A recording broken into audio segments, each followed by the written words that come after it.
আর একজন 200 টাকা দিয়েছে। আল্লাহু আকবার। আল্লাহ তুমি এর দানকে কবুল করে নাও। ওয়া আলাইকুম আসসালাম ওয়া রাহমাতুল্লাহ।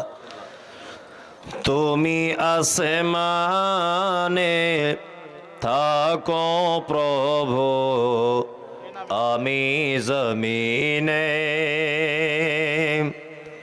তুমি আসমানে থাকো প্রভু, আমি জমিনে। তবু তোমারি প্রেমে জমে হৃদয় গহীনে। আমি তোমারি গোলাম গো, অন্য কারণা। আলিমুল গায়ব তুমি, মালিক রব্বানা। আল্লাহু আল্লাহু আল্লাহু আল্লাহ। তোমারি রহম ছাড়া বাঁচা বড় দায়। কঠিন দিনে কঠিন ক্ষণে বাঁচিয়ে রাখো গো আমায়। কত শত ভুল মাফ করে দাও, জানা কি অজানা। আমি তোমারি গোলাম গো, অন্য কারণা। আসমানে থাকো প্রভু, আমি জমিনে। তুমি আসমানে থাকো প্রভু, আমি জমিনে। তবু তোমারি প্রেমে জমে হৃদয় গহীনে। আমি তোমারি গোলাম গো, অন্য কারণা। আলিমুল গায়ব তুমি, মালিক রব্বানা। আল্লাহু আল্লাহু আল্লাহু আল্লাহ। তোমারি রহম ছাড়া বাঁচা বড় দায়। কঠিন দিনে কঠিন ক্ষণে বাঁচিয়ে রাখো গো আমায়। কত শত ভুল মাফ করে দাও, জানা কি অজানা। আমি তোমারি গোলাম গো, অন্য কারণা। আমি পবিত্র গ্রন্থ মুকুট আল কোরআনুল কারীমের সূরা আন-নাহল আয়াত নাম্বার 97 আপনাদের সামনে তেলাওয়াত করেছি।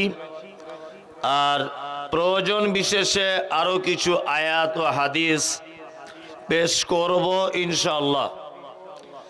অত্র কোরআনের আয়াত এবং হাদিস সামনে রেখে বিক্ষিপ্তভাবে কয়েকটি কথা আলোচনা করার চেষ্টা করব। ওমা তৌফিক ইল্লা বিল্লাহ, আলাইহি তাওয়াক্কালতু ওয়া ইলাইহি উনীব।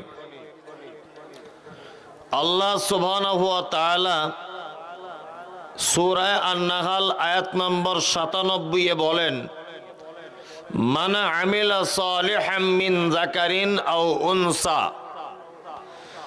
তোমাদের ভিতরে নারী হোক বা পুরুষ হোক, কেউ যদি ভালো কাজ করে, ওয়া মুমিনুন, আর ঈমানের অবস্থাতে, কথাটা বোঝার চেষ্টা করবেন। আমি কোনো ভূমিকা ছাড়াই কথা বলার চেষ্টা করছি, আপনার মূল্যবান টাইম আমি নষ্ট করছি না। আল্লাহর ভাষা হচ্ছে এই, আল্লাহ বলছেন মানা আমেলা সালিহাম মিন যাকারিন আও উনসা, তোমাদের ভিতরে নারী পুরুষ যে কেউ হোক, যে কেউ, সে যদি আমলে সালেহ যদি করে, আর ওহুয়া মুমিনুন, ঈমানের অবস্থাতে, আল্লাহ বলছেন হায়াতান তাইয়্যিবাতান, তাহলে আমি দুনিয়াতে তার উত্তম বসবাসের ব্যবস্থা করে দিব। ওয়ালা নাজজিআন্নাহুম আজরাহুম বিআহসানি মা কানু ইয়ামালুন, আর সে যা ভালো কাজ করেছে এর থেকেও উত্তম প্রতিদান আমি দেব, সে সম্পর্কে সে অবগত নয়। এটা হচ্ছে মূল কথা। দেখুন, সর্বপ্রথম একটা কথা অত্র আয়াতের আমাদের মনে রাখতে হবে, আল্লাহ সুবহানাহু ওয়া তাআলা পৃথিবীতে আমাদেরকে পাঠিয়েছেন কেন? আল্লাহ বলছেন লিয়াবলুয়াকুম আইয়ুকুম আহসানু আমালা,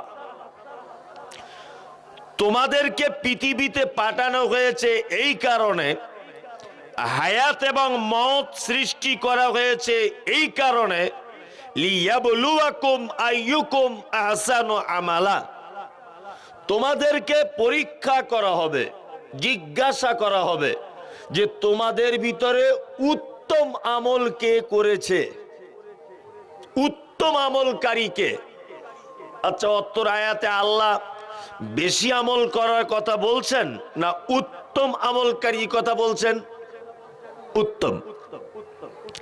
এক কথাতে পবিত্র আল কোরআনে যত জায়গাতে আল্লাহ আমলের কথা বলেছেন, ওয়ামিলুস সালিহা, সব জায়গাতে বলেছে সৎ আমল, শুদ্ধ আমল, স্বচ্ছ আমল তোমরা করো।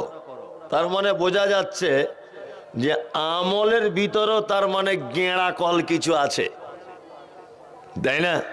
তাছাড়া আল্লাহ তো ডাইরেক্ট বলতে পারতেন তোমরা ভালো কাজ করো, আমল করো, তাই না? ভালো কাজ করো, আমল করো, এ কথা বলতে পারতেন, কিন্তু আল্লাহ বলছেন আমিলুস সালিহাত, সালেহ। আমি পবিত্র গ্রন্থ মুকুট আল কোরআনুল কারীমের সূরা আন-নাহল আয়াত নাম্বার 97 আপনাদের সামনে তেলাওয়াত করেছি, আর প্রয়োজন বিশেষে আরো কিছু আয়াত ও হাদিস পেশ করব ইনশাআল্লাহ। অত্র কোরআনের আয়াত এবং হাদিস সামনে রেখে বিক্ষিপ্তভাবে কয়েকটি কথা আলোচনা করার চেষ্টা করব। ওমা তৌফিক ইল্লা বিল্লাহ, আলাইহি তাওয়াক্কালতু ওয়া ইলাইহি উনীব। আল্লাহ সুবহানাহু ওয়া তাআলা সূরা আন-নাহল আয়াত নম্বর 97 বলেন মানা আমিলা সালিহাম মিন যাকারিন আও উনসা,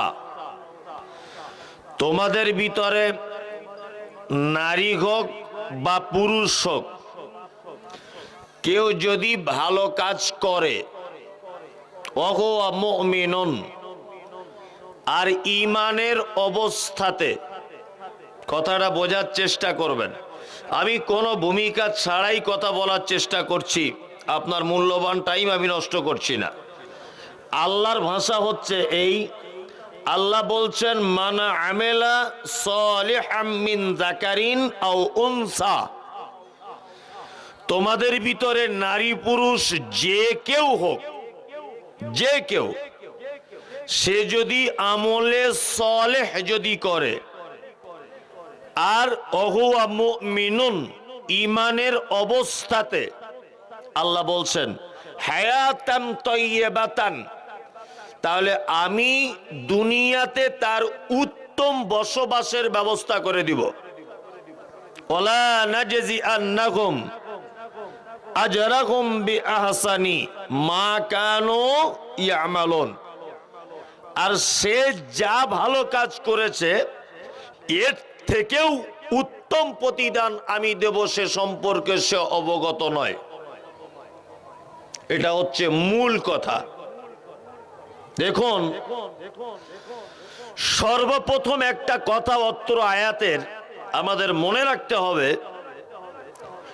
আল্লাহ সুবহানাহু ওয়া তাআলা পৃথিবীতে আমাদেরকে পাঠিয়েছেন কেন?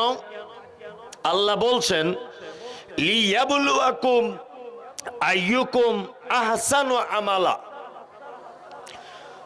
তোমাদেরকে পৃথিবীতে পাঠানো হয়েছে এই কারণে, হায়াত এবং মওত সৃষ্টি করা হয়েছে এই কারণে, লিয়াবলুয়াকুম আইয়ুকুম আহসানু আমালা। তোমাদেরকে পরীক্ষা করা হবে, জিজ্ঞাসা করা হবে যে তোমাদের ভিতরে উত্তম আমল কে করেছে, উত্তম আমলকারী কে। আচ্ছা, অত্তর আয়াতে আল্লাহ বেশি আমল করার কথা বলছেন না উত্তম আমলকারী কথা বলছেন? উত্তম। এক কথাতে পবিত্র আল কোরআনে যত জায়গাতে আল্লাহ আমলের কথা বলেছেন, ওয়ামিলুস সালিহা, সব জায়গাতে বলেছে সৎ আমল, শুদ্ধ আমল, স্বচ্ছ আমল তোমরা করো। তার মানে বোঝা যাচ্ছে যে আমলের ভিতরেও তার মানে গেঁড়া কল কিছু আছে, তাই না? তাছাড়া আল্লাহ তো ডাইরেক্ট বলতে পারতেন তোমরা ভালো কাজ করো, আমল করো, তাই না? ভালো কাজ করো, আমল করো, এ কথা বলতে পারতেন। কিন্তু আল্লাহ বলছেন আমিলুস সালিহাত, সালেহ নেক আমল করো, উত্তম। এইবার আমাদেরকে বুঝতে হবে যে উত্তম আমল কাকে বলে। আমার গলার সুর কারি আব্দুল জব্বারের মতো ভালো নয়, আমি একটা করে বলার চেষ্টা করব। চলুন, আমলে সালেহ কাকে বলে প্রথমে আপনাকে আমি আমলে সালেহটা বুঝিয়ে দিই, তারপর ক্ষতিকর আমলটা বোঝাবো। এটা হচ্ছে শাবান মাস, তাই তো? শাবান, এই শাবান মাস সম্পর্কে হাদিসে এসেছে যে আল্লাহর নবী সাল্লাল্লাহু আলাইহি ওয়াসাল্লাম প্রত্যেক সপ্তাহে 2 দিন সিয়াম পালন করতেন, এক সোমবার, এক বৃহস্পতিবার। তা মুহাম্মদ সাল্লাল্লাহু আলাইহি ওয়াসাল্লামকে জিজ্ঞাসা করা হচ্ছে আপনি এই দিন সিয়াম পালন কেন করেন? তখন আল্লাহ রাসূল সাল্লাল্লাহু আলাইহি ওয়াসাল্লাম বলেছেন যে একটা মানুষের ভালো মন্দর কৃতকর্ম এই 2 দিন সাপ্তাহিক আল্লাহর দরবারে রিপোর্ট পেশ করা হয়। এই কারণে আমি চাই যে আমারও যখন রিপোর্ট পেশ করা হবে আমি যখন সিয়ামরত অবস্থায় বা রোজা অবস্থাতে যেন থাকি। আর বাৎসরিক একটা মানুষ 1 বছরে তার কি কাজ করেছে আল্লাহর জন্য এই হিসাব পেশ করা হয় শাবান মাসে। ওই জন্য উম্মে সালমা রাদিয়াল্লাহু তাআলা আনহা তিনি বলেন যে আল্লাহ নবী সাল্লাল্লাহু আলাইহি ওয়াসাল্লাম শাবানে এত অধিক সিয়াম পালন করতেন, আমরা আশঙ্কা করতাম যে তিনি আর সিয়াম ছাড়বেন না বা তিনি আর ইফতারি করবেন না, এত বেশি সিয়াম পালন করতেন। আমরাও করেছি আলহামদুলিল্লাহ, সবাই করেছি তো শাবান মাসে। একটা লোক বলুন তো যে এত বড় আমল করেছি আমরা, কেউ নাই। এসব হাদিস কে মানবে ফালতু, তাই না? শাবান মাস গুরুত্বপূর্ণ একটি মাস।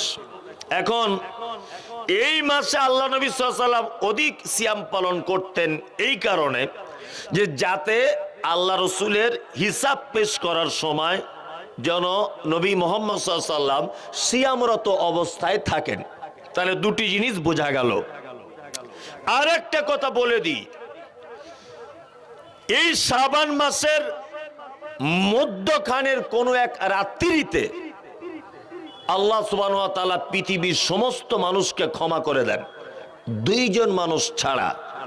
এক শিরিককারী, 2 ওই ব্যক্তি যার ভিতরে অন্যজনের জন্য হিংসা বিদ্বেষ আছে, নোংরামি আছে। তবে এই হাদিসটা সমস্ত আইম্মাই কেরাম হাদিসটাকে জয়ীফ বলেছেন। শুধুমাত্র আল্লামা আলবানী রাহেমাহুল্লাহ তিনি